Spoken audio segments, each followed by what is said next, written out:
Hi friends, welcome back to our channel. ഇന്ന് നമ്മൾ നോക്കുന്നത് ഫസ്റ്റ് സ്റ്റാൻഡേർഡിലെ ഇൻ്റഗ്രേഷൻ ഫസ്റ്റ് ഡേയുടെ ക്വസ്റ്റ്യൻ പേപ്പറാണ്. ഇത് മലയാളവും ഉണ്ട്, അതുപോലെ തന്നെ EVSുമായി ബന്ധപ്പെട്ട കുറച്ച് പ്രവർത്തനങ്ങളൊക്കെയാണ് ഉള്ളത്. ഓക്കെ, നമുക്ക് നോക്കാം. ഒന്നാം ദിനം ഭാഷ എന്ന് നൽകിയിട്ടുണ്ട്. അതായത് ഒന്നാം ദിനം എന്തൊക്കെയാണെന്നാണ് നൽകിയിട്ടുള്ളത്. നോക്കൂ, പരിസര പഠനങ്ങളിൽ നിന്നുള്ള ചോദ്യങ്ങളും ഉണ്ട്, അതുപോലെ തന്നെ ഭാഷ എന്ന് പറഞ്ഞാൽ മലയാളം അല്ലേ. ഓക്കെ, അപ്പോൾ ഇതിൽ നിന്നുള്ള എല്ലാ ക്വസ്റ്റ്യൻസും ഉണ്ട്. അപ്പോൾ ഓരോന്നിൻ്റെയാണ് ഇവിടെ നൽകിയിട്ടുള്ളത്. ഇനി നമുക്ക് ഓരോ ക്വസ്റ്റ്യൻസ് ആയിട്ട് നോക്കാം. ഹായ് പട്ടം, നിറം നൽകൂ, മൂല്യനിർണ്ണയതരം എന്ന് പറഞ്ഞിട്ടുണ്ടല്ലേ. അപ്പോൾ ഇവിടെ എന്താണ്, നിങ്ങൾക്ക് എന്ത് ചെയ്യുക, ഇഷ്ടമുള്ള കളറൊക്കെ നൽകി എന്ത് ചെയ്യാം, ഈ ചിത്രം മനോഹരമാക്കാവുന്നതാണ്.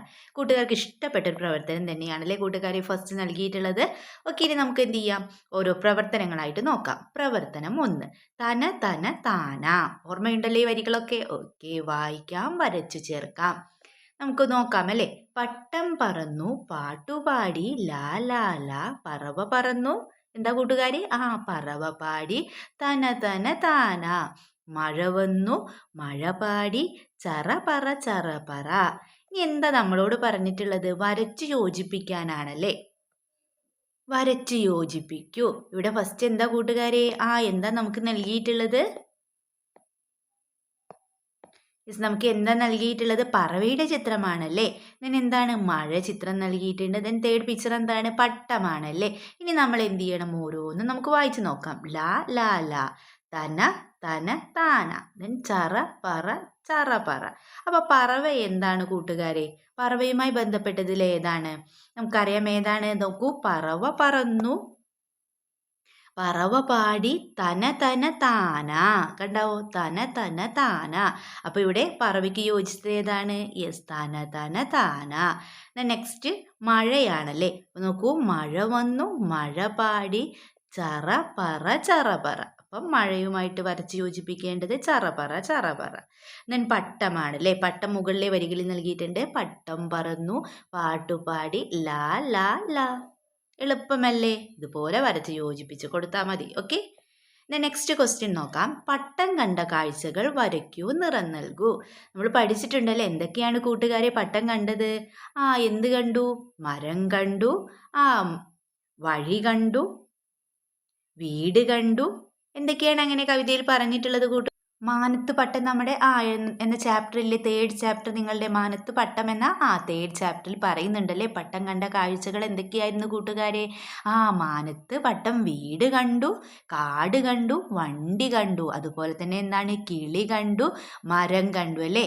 അപ്പോൾ എന്തൊക്കെ നമുക്ക് ഇവിടെ വരച്ച് ചേർക്കാം കൂട്ടുകാരെ? നിങ്ങൾക്ക് എന്ത് ചെയ്യാം, ഇവിടെ ഒരു വീടിൻ്റെ ചിത്രം വരച്ചു കൊടുക്കാം. ഓക്കെ, അപ്പോൾ നിങ്ങൾക്ക് എന്ത് ചെയ്യുക, ഇവിടെ ഒരു വീടിൻ്റെ ചിത്രം നിങ്ങൾ എന്ത് ചെയ്യുക, മനോഹരമായിട്ട് വരച്ചു കൊടുക്കുക. ഓക്കെ, ദെൻ യെസ്, ഇതുപോലൊരു വീട് വരച്ചു കൊടുക്കാം. ദെൻ എന്ത് വരയ്ക്കാം? എന്തിന്, കിളി വരച്ചു കൊടുക്കാം. അതുപോലെ തന്നെ ഒരു വണ്ടിയുടെ ചിത്രം വരച്ചു കൊടുക്കാം. അതുപോലെ തന്നെ നമുക്ക് എന്താണ്, മരം വരച്ചു കൊടുക്കാം. എന്ത് ചെയ്യാം, മരമൊക്കെ വരച്ച് നിങ്ങൾക്ക് മനോഹരമാക്കാവുന്നതാണ്. അപ്പോൾ ഇതുപോലെ വീടും മരവും അതുപോലെ തന്നെ കിളിയുടെ ചിത്രവും നിങ്ങൾക്ക് എന്തൊക്കെയാണ് തോന്നുന്നത് അവിടെയൊക്കെ വരച്ച് ചേർക്കുക. പട്ടം കണ്ട കാഴ്ചകളാണ്. എന്നിട്ട് എന്ത് ചെയ്യുക, മനോഹരമായിട്ട് നിറവും നൽകുക. ഓക്കെ, അപ്പം നിങ്ങൾക്ക് മുഴുവൻ മാർക്ക് ലഭിക്കും. ഓക്കെ, ഇത് നെക്സ്റ്റ് ക്വസ്റ്റ്യൻ നോക്കാം. പൂവും പട്ടവും പറയാം എഴുതാം. ഇവിടെ നോക്കൂ, പട്ടം പൂവിനോട് എന്താവും കൂട്ടുകാരെ ചോദിച്ചിട്ടുണ്ടാവുക? നീ ആരാ എന്നായിരിക്കും അല്ലേ. എന്താണ് അവിടെ എഴുതേണ്ടത്? നീ ആരാ. എന്താ ഇവിടെ എഴുതുക? നീ ആരാ. അപ്പം എന്തായിരിക്കും കൂട്ടുകാരെ പൂവ് പറഞ്ഞിട്ടുണ്ടാവുക? ഞാൻ പൂവ് എന്ന് എഴുതാമല്ലേ. അല്ലെങ്കിൽ നിങ്ങൾക്ക് എന്ത് എഴുതാം? ഞാൻ ചെടി എന്ന് എഴുതാം. ഞാൻ ചെടി എന്ന് എഴുതാം. അല്ലെങ്കിൽ എന്ത് എഴുതാം? പൂവിൻ്റെ ചിത്രമല്ലേ നമുക്ക് നൽകിയിട്ടുള്ളത്. ഞാൻ പൂവ് എന്ന് വേണമെങ്കിലും എഴുതാവുന്നതാണ്.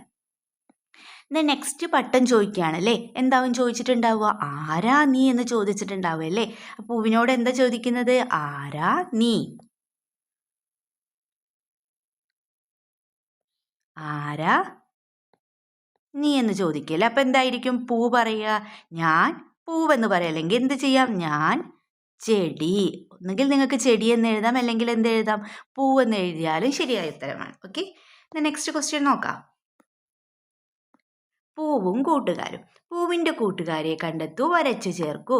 ഇതിൽ ആരൊക്കെയായിരിക്കും കൂട്ടുകാരെ പൂവിൻ്റെ കൂട്ടുകാര്? ആരൊക്കെയായിരിക്കും എന്ന് പറഞ്ഞു നോക്കിക്കേ. പൂവിൻ്റെ ചിത്രമല്ലേ നൽകിയിട്ടുള്ളത്. അപ്പോൾ പൂവിൻ്റെ കൂട്ടുകാരാരൊക്കെയായിരിക്കും?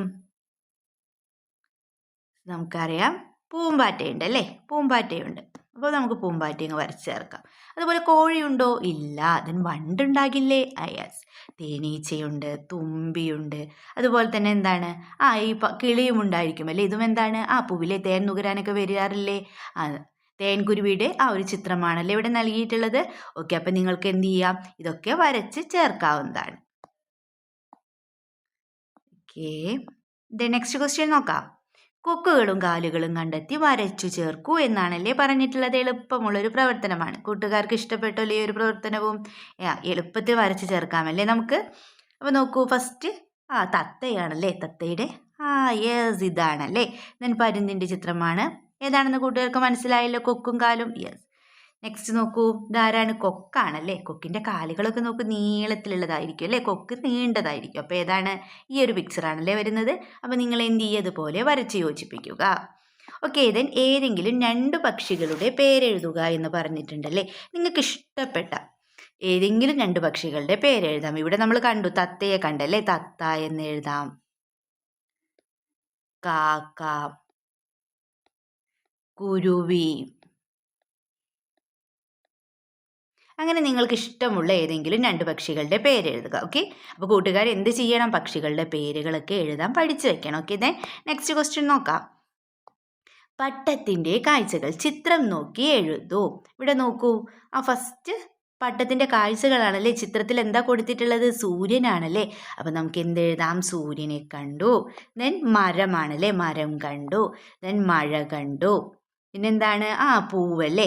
ദെൻ പറവകളുടെ ചിത്രമാണല്ലേ, അല്ലെങ്കിൽ കിളികളെ കണ്ടു, അല്ലെങ്കിൽ കിളികളെന്നോ എഴുതി ചേർക്കാവുന്നതാണ്. ഓക്കെ, അപ്പോൾ ഇത്രയുമാണ് ഈ ക്വസ്റ്റ്യൻ പേപ്പറിൽ ഉണ്ടായിരുന്നത്, ക്വസ്റ്റ്യൻസ് എന്ന് പറയുന്നത്.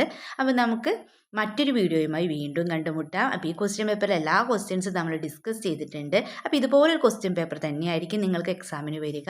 അപ്പോൾ നിങ്ങൾക്ക് ഈ വീഡിയോ യൂസ്ഫുള്ളായി തോന്നുകയാണെങ്കിൽ തീർച്ചയായും ലൈക്ക് ചെയ്യുക, കമൻറ്റ് ചെയ്യുക. ഓക്കെ, നമുക്ക് മറ്റൊരു വീഡിയോയുമായി വീണ്ടും കണ്ടുമുട്ടാം. Okay, by.